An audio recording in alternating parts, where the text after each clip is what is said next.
আসসালামু আলাইকুম রহমতুল্লাহি ওবরকাতুহু। সম্মানিত দর্শক, আপনারা ইতিমধ্যে জেনে গেছেন যে বাংলাদেশের বৃহত্তম দল এবং জনপ্রিয় দল বিএনপি তারা 236 সংসদীয় আসনে তাদের একক প্রার্থীর নাম ঘোষণা করেছে। আর এ সকল যে আসনের মধ্যে যিনি এখন দলের চেয়ারপারসন বেগম খালেদা জিয়া, তাকে 3টি আসনে মনোনয়ন দেওয়া হয়েছে। আর তারেক রহমান সাহেব তিনি একটি আসনে মনোনয়ন প্রাপ্ত হয়েছেন, সেখান থেকে তিনি নির্বাচন করবেন। এই যে বিএনপির মনোনয়ন প্রক্রিয়া, এটা কেমন হলো এটা নিয়ে আমি আলাদা একটা ভিডিও করেছি, তবে এখানে খুব সংক্ষেপে বলবো। আর বেশিরভাগ যে আলোচনাটা করবো সেটা হলো এই নির্বাচনে বেগম জিয়ার মনোনয়ন এবং 3টি আসনে তার মনোনয়ন, এটা আসলে সঠিক হলো কিনা, এটির ইতিবাচক নেতিবাচক ফলাফল কি হতে পারে। আর তারেক রহমান সাহেব যে প্রার্থী হলেন এবং তিনি দেশে আসার আগে যে তার প্রার্থিতা ঘোষিত হলো এবং অন্যান্য যে মনোনয়নগুলো ঘোষণা করা হলো, এটার ইতিবাচক নেতিবাচক দিকগুলো নিয়ে আলোচনা করব। প্রথমত প্রশংসা করে নেই বেগম খালেদা জিয়ার। বাংলাদেশের রাজনীতিতে তিনি এক অনন্যা মহিলা, যার লিগেছি ঐতিহ্য রয়েছে। নির্বাচনের মাঠে তিনি কখনো পরাজিত হননি। মোটামুটি তার সমসাময়িক যারা আছেন জীবদ্দশায় সংসদীয় রাজনীতিতে অনেকেই পরাজিত হয়েছেন, তো সেই দিক থেকে তিনি আসলে কখনো পরাজিত হননি। এগুলো একটা। দ্বিতীয়ত হলো যে এই সময়টিতে যখন তিনি চলাফেরা করতে পারছেন না, হুইল চেয়ারে করে ঘোরাফেরা করতে হচ্ছে, এমনকি তার অনেক বক্তব্য, কথা, আচরণ মানে পাবলিকলি সবসময় প্রচার করার মতো অবস্থায় তিনি নেই। তার অসুস্থতাজনিত কারণে একটি হাত বাঁকা হয়ে গেছে, তিনি দাঁড়াতে পারেন না, হুইল চেয়ারে ঘোরাফেরা করেন এবং তার কথার এবং কণ্ঠের মধ্যে জড়তা চলে আসছে এবং লিখিত বক্তব্য পাঠ করতে গিয়েও তার কষ্ট হয়। পিছনে ডক্টর জাহিদকে দাঁড়িয়ে থাকতে হয়। তো এরকম একটি অবস্থাতে তাকে দলের একেবারে প্রতীক হিসেবে, প্রধান ব্যক্তি হিসেবে উপস্থাপন করে যে নির্বাচন যজ্ঞে যাওয়া হচ্ছে, এটি বিএনপির জন্য একটা বিরাট ঝুঁকির বিষয়। এবং দেশের ইতিহাসে এই ঘটনা একবার ঘটেছিল ইন 1954। তখন দেখা গেল যে এরকম বেগম জিয়ার মতোই বাংলাদেশের সবচেয়ে জনপ্রিয় ছিলেন শেরে বাংলা একে ফজলুল হক, কিন্তু তিনি ইতিমধ্যে রাজনীতি থেকে রিটায়ার্ড করেছেন। এবং বেগম জিয়ার এখন যে অবস্থা ঠিক ওইরকম, মানে পশ্চিম পাকিস্তানি সরকারের শাসন, শোষণ, বেইজ্জতি, তার আগে ব্রিটিশ সরকারের শাসন, শোষণ, বেইজ্জতি, ভারতীয় সেই মহাত্মা গান্ধী গ্রুপ বা উত্তর দক্ষিণ ভারতীয় গ্রুপ, যারা ভারতীয় রাজনীতিতে পশ্চিমবঙ্গের যে আধিপত্যতে নেতাজি সুভাষচন্দ্র বসু, শরৎ বসু, শেরে বাংলা ফজলুল হক, হোসেন সৈয়দ সরওয়ার্দী, মাওলানা আবুল কালাম আজাদ, মানে ওনাদের যে একটা আধিপত্যবাদ ছিল, নিয়ন্ত্রণ ছিল, কন্ট্রোল ছিল, সেই কন্ট্রোলটি নিজেদের হাতে তুলে নেওয়ার জন্য মহাত্মা গান্ধী, সর্দার বল্লভভাই প্যাটেল, এই সমস্ত মানুষ যেভাবে উঠে পড়ে লেগেছিলেন, তার ফলে সর্বভারতীয় রাজনীতিতে সেই 1937 থেকে 1945-এর মধ্যে শেরে বাংলাকে ফজলুল হকের উপর যে মানসিক টর্চার, জুলুম, অত্যাচার চলেছে, তার একেবারে সর্বনাশ হয়ে গেছে। তারপর যখন পাকিস্তান হলো, তিনি সেই, যদিও লাহোর প্রস্তাবের তিনি প্রস্তাবক ছিলেন, কিন্তু পাকিস্তান রাষ্ট্র প্রতিষ্ঠা হওয়ার পরে কেবলমাত্র তিনি পূর্ব বঙ্গের বা পূর্ব পাকিস্তানের অধিবাসী হওয়ার কারণে পাকিস্তানের যে এলিট সোসাইটি বা পাকিস্তান মিলিটারি, তারা ওনাকে সহজভাবে গ্রহণ করলেন না। তো উনি একেবারে ক্লান্ত, বিধ্বস্ত, অপমানিত, লাঞ্ছিত হয়ে যখন চলে গেলেন, তখন তার বয়স সম্ভবত 90 বছর। বেগম খালেদা জিয়ার চেয়ে বয়সী, রোগাক্রান্ত, হাঁটতে পারেন না, ধরে ধরে তাকে আনতে হয়। তো সেই অবস্থায় 1954 নির্বাচন করার জন্য তাকে আনা হলো। তিনি আসলেন, এবং যেটা শোনা কথা, অবাক করার ব্যাপার হলো এখন তিনি নাই, তারপরেও বলার মতো নাই। তার যারা আপনজন ছিলেন, কাছের লোক ছিলেন, কেবলমাত্র তাকে বসিয়ে রেখে তারা দুর্নীতি করেছেন। 1954-এ এই মনোনয়ন বাণিজ্য, মানে ওই আমলে মনোনয়ন বাণিজ্য হয়েছে এবং শেরেবাংলা ফজলুল হকের কথা বলে তার দালাল ফুরিয়া যারা রয়েছে, আশেপাশের লোকজন রয়েছে, তারা মানে সেই বিভিন্ন লোকের কাছ থেকে টাকা নিয়েছে। আবার সেটার প্রমাণ করার জন্য সেই টাকার একটা অংশ সেই লোকসম্মুখে সবার সামনে শেরেবাংলা ফজলুল হকের হাতে সেটা ধরিয়ে দেওয়া হয়েছে।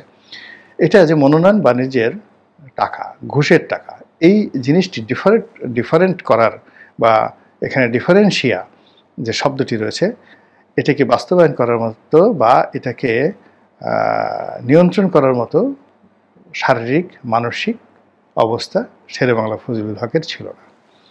ফলে কি হলো, সারা বাংলাদেশ আবেগের বশবর্তী হয়ে সবাই যুক্তফ্রন্টকে ভোট দিল এবং পুরো ভোটের যে প্রক্রিয়া, সেই প্রক্রিয়াটি চলেছে শেরেবাংলা ফজলুল হকের নামে, অন্য কোনো নাম ছিল না।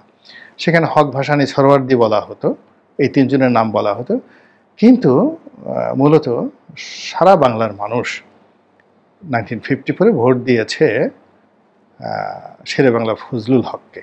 এটা হলো বাস্তবতা। আর এর প্রমাণ আমরা পাই যখন 1954-এ সরকার গঠন করার চেষ্টা করা হচ্ছিল, তখন হোসেন সৈয়দ সরওয়ার্দীকে সবাই বলেছিল যে এখানে তো আসলে সবচেয়ে বড় দল আওয়ামী লীগ, প্রতীক নৌকা প্রতীকে নির্বাচন হয়েছে, তো কাজেই এখানে আওয়ামী লীগের মন্ত্রী বেশি থাকবে, আওয়ামী লীগের দাপট বেশি থাকবে, সরকার আওয়ামী লীগের নামে পরিচালিত হবে। তখন হোসেন সৈয়দ সরওয়ার্দী বলেছিলেন যে দেখো, এখানে মুনাফিকি করা যাবে না।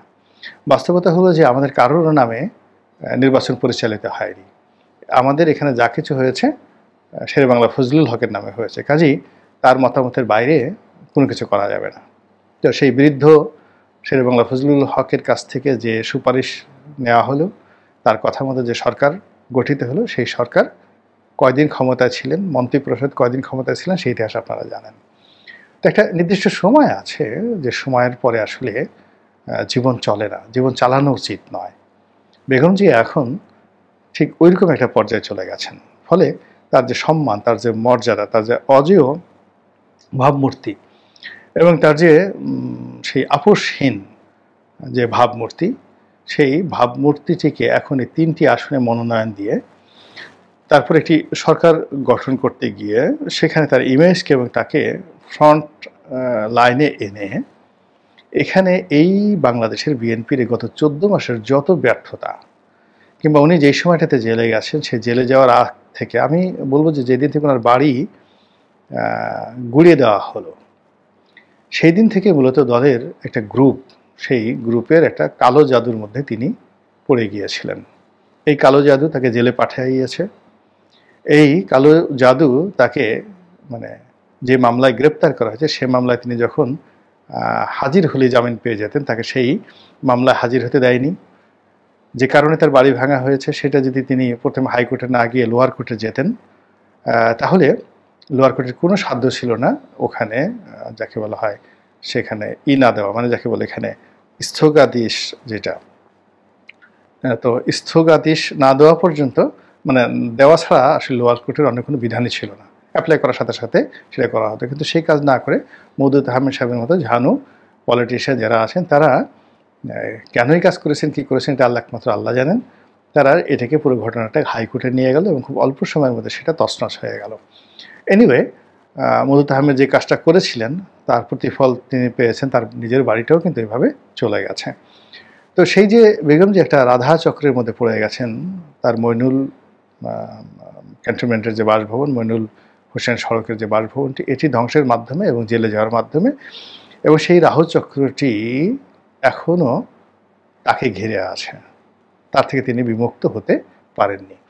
অন্যদিকে তার যে শারীরিক শক্তি, মানসিক শক্তি, সাংগঠনিক শক্তি, সব কিছু, মানে ক্যাবিনেট, কিচেন ক্যাবিনেট, পরিবারতন্ত্র থেকে শুরু করে আরও অনেক কিছু, এবং দলতন্ত্রের মধ্যে এখানে এমন কিছু ঘটছে যে এই মহিষী রমণী তিনি না পারছেন বলতে, না পারছেন সহ্য করতে। এই গেল একটা। ফলে তার সারা জীবনের যে অর্জন, সেই অর্জন এই নির্বাচনের মাধ্যমে বর্জন হতে পারে, ঝুঁকির মধ্যে পড়তে পারে। দুর্নাম এবং বদনামের শিকার হতে পারে এবং তার যে লিগেসিগুলো, এই লিগেসিগুলো শেষ হয়ে যেতে পারে। আর এখানে সফল হওয়ার সম্ভাবনা বলতে গেলে 1%ও নেই, 99% ঝুঁকি তার ইমেজে। এই গেল এক। 2 নম্বর হলো যে এখনো পর্যন্ত তাকে যদি সাইনবোর্ড হিসেবে ব্যবহার করতে হয়, তাহলে তারেক জিয়া কি করলেন এতদিন পর্যন্ত? তারেক জিয়ার যে কর্তৃত্ব, নেতৃত্ব যদি দলের মধ্যে এখনো প্রতিষ্ঠিত না হয়, তাহলে যে সরকার প্রতিষ্ঠিত হয়েছে, সেই সরকার আসলে এই যে 3টি নির্বাচনে যদি বেগম জিয়া জিতেন, সরকার গঠন হয়, তিনি রাষ্ট্রপতি থাকেন, রাষ্ট্রীয় ক্ষমতায় থাকেন, আর তার আন্ডারে তারেক জিয়া যেভাবেই থাকেন না কেন, এখানে একটা দ্বৈত শাসন হবে। এবং ঠিক এই আগের জমানায় বেগম জিয়াকে কেন্দ্র করে সরকারের একটা বলয়, সিনিয়র বলয়টি কাজ করবে, মিলিটারি ইন্টেলিজেন্সগুলো কাজ করবে, আর তারেক রহমান সাহেবকে কেন্দ্র করে দলের একটা তরুণ তুর্কি কাজ করবে। তিনি প্রধানমন্ত্রী হন আর রাষ্ট্রপতি হন, ডাজ নট ম্যাটার। মানে তারেক রহমান সাহেব যদি প্রধানমন্ত্রীও হন, বেগম জিয়ার যে উপস্থিতি, সেই উপস্থিতির কারণে সমস্ত রাষ্ট্রের সব কিছুর আকর্ষণ সবকিছু হবে বেগম জিয়া কেন্দ্রিক। যেহেতু তিনি আগের মতো সিদ্ধান্ত দিতে পারেন না, ফলে তাকে কেন্দ্র করে যে সমস্ত লোকজন থাকবেন, তারা তারেক রহমান সাহেবের চেয়ে আগামীর বিএনপি সরকারে যদি সেটা হয়, শক্তিশালী হয়ে পড়বেন, এবং এটাই বাস্তবতা। এবং চিন্তা করুন যে রাজনীতি কতটা নিষ্ঠুর। মানে আওরঙ্গজেব, তো আওরঙ্গজেবের মধ্যে যে ভাতৃঘাতী যুদ্ধ হলো সম্রাট শাহজাহানের ছেলেদের মধ্যে, এর মধ্যে সবচেয়ে ক্ষমতার ব্যাপারে বিরাগ ছিলেন আওরঙ্গজেব। তিনি কখনো ক্ষমতা চাইতেন না, তিনি ফকিরের মতো দিন যাপন করতেন। তিনি খুব বীর ছিলেন, যোদ্ধা ছিলেন। বলতে গেলে মানে বাদশাহ শাহজাহানের শাসনের কারণেই তিনি এই যুদ্ধ যেতে তিনি রাজি হতেন, কিন্তু তার বৈরাগী হতে ইচ্ছা হতো। মানে তিনি বন জঙ্গলে চলে যাবেন, সুফিবাদ চর্চা করবেন, এই রাজ্য থাকবে না। তিনি ব্যক্তিগত জীবনে কোরআনের হাফেজ ছিলেন এবং যাকে বলা হতো জিন্দা পীর। তার বিশ্বাস, তার ধর্মীয় সত্তা, এটার মধ্যে কোনো মুনাফিকি ছিল না। তিনি যুদ্ধের ময়দানে ধরেন 5 লাখ সৈন্য নিয়ে তিনি যুদ্ধ করছেন, 5 লাখ যুদ্ধের ময়দানে শিবাজি রায়ের বিরুদ্ধে। যুদ্ধ চলছে, নামাজের ওক্ত হয়ে গেছে, তিনি দাঁড়িয়ে নামাজ পড়ছেন নির্ভীক চিত্তে। যুদ্ধের ময়দানে এভাবে দাঁড়িয়ে নামাজ পড়া এটা চারটিখানি বিষয় না, তার ঈমান ছিল এই পর্যায়ে। তো এই মানুষটি কেন তার পিতাকে বন্দী করে রাখলেন 20 বছর? এটা রাজনীতি। তিনি জানেন যে তিনি যদি সম্রাট শাহজাহানকে উন্মুক্ত রাখেন, সিংহাসনে বসান এবং তিনি অধীনস্থ থাকেন, তাহলে সম্রাট শাহজাহান না চাইলেও তাকে কারাগারে যেতে হবে এবং তাকে মরতে হবে। 2 নম্বর হলে তিনি তার পিতাকে যদি অ্যারেস্ট না করে, হাউস অ্যারেস্ট না করে উন্মুক্ত রাখেন, তাহলে এই টোটাল মিলিটারির উপরে এবং জুডিশিয়ারি এবং সিভিল অ্যাডমিনিস্ট্রেশনের উপরে, ট্রেজারির উপরে জাহানারা, মানে তার যে বড় বোন জাহানারা, সম্রাটের প্রিয় বোন, তার যে ক্ষমতা, তার সঙ্গে সঙ্গে শাহজাহান কেন্দ্রিক যে সকল সিনিয়র আমলারা আছেন, তারা তাকে একটা দিন শান্তিতে ঘুমাতে দেবে না। তিনি সম্রাট হয়েও তিনি যাকে বলা হয় করুণ পরিণতির দিকে এগিয়ে যাবেন। ফলে তিনি তার পিতাকে বন্দী করলেন এবং বন্দী করে তার রাজধানী ছিল দিল্লিতে, আর তাকে রাখলেন তিনি আগ্রাতে। এবং এতটা কড়াকড়ির মধ্যে রাখলেন যে কেবলমাত্র তার বোন জাহানারা ছাড়া আর তিনি নিজে সেখানে গিয়ে তার সঙ্গে দেখা করতেন। এর বাইরে কাউকে সম্রাট শাহজাহানের সঙ্গে দেখা করতে দেওয়া হতো না। দিস ইজ পলিটিক্স, এটা রাজনীতি। এই রাজনীতি সেই ইংল্যান্ডে যান, অষ্টম এডওয়ার্ডের ক্ষেত্রে যান, অষ্টম হেনরির ক্ষেত্রে যান, এলিজাবেথ রানী, যে প্রথম এলিজাবেথ তার বাবা, আপনি সেখান থেকে আপনি অ্যাডাম স্মিথের কাছে যান আমেরিকাতে, আব্রাহাম লিঙ্কনের ক্ষেত্রে যান, আমরা তাদের লিগেসিগুলো পড়ি। কিন্তু রাজনীতির যে রুড়ো পলিটিক্সের যে বাস্তবতা, উইলিয়াম গ্লাডস্টোন সেখানে যান, যাকে বলা হয় ইংল্যান্ডে এত বড় মহামতি যাকে বলা হয় প্রধানমন্ত্রী, কিংবা ধরুন উইনস্টন চার্চিল, গিয়ে দেখেন যে ব্যক্তিগত জীবনে, রাজনৈতিক জীবনে তাদের প্রতিপক্ষ থেকে শুরু করে নিজের স্ত্রী, পুত্র, সন্তান, তাদের প্রতি তারা কতটা নিঃস্ব হয়ে পড়েছিলেন। মানে আপনি চিন্তা করেন যে শুধুমাত্র রাজনীতির জন্য হিটলার বিয়ে করেননি, শুধুমাত্র এই রাজনীতির জন্য প্রভাব বিস্তার করতে পারে এজন্য নিজের স্ত্রীকে তিনি ডিভোর্স দিয়েছিলেন এবং কখনো কাছে আসতে দেননি কে? সেটা হলো সেই Vladimir Stalin. Ilyich Vladimir Lenin না, লেনিনের পরে যিনি আসলেন জোসেফ স্ট্যালিন। তো সেই জোসেফ স্ট্যালিন এবং তার নিজের সন্তানকেও তিনি মেরে ফেলেছিলেন রাজনীতির জন্য। তো এইরকম। তো সেক্ষেত্রে আসলে